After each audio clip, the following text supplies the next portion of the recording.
will the U.S. or Israel go to Iran this year, and should it? And the answer is, I don't know.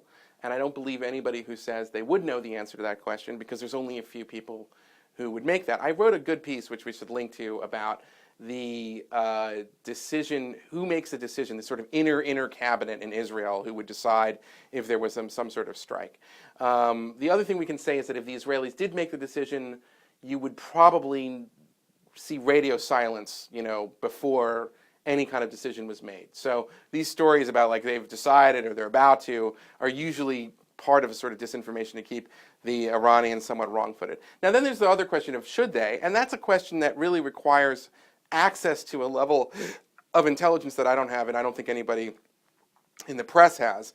But the question really is, can the things that the United States and Israel and Europe have been doing to delay and sabotage the Iranian program now for, in some cases, 20 years, will they still continue to delay the program, or has that course kind of run out, and now you have to take more drastic steps, such as actually physically bombarding the Natanz facility and other places?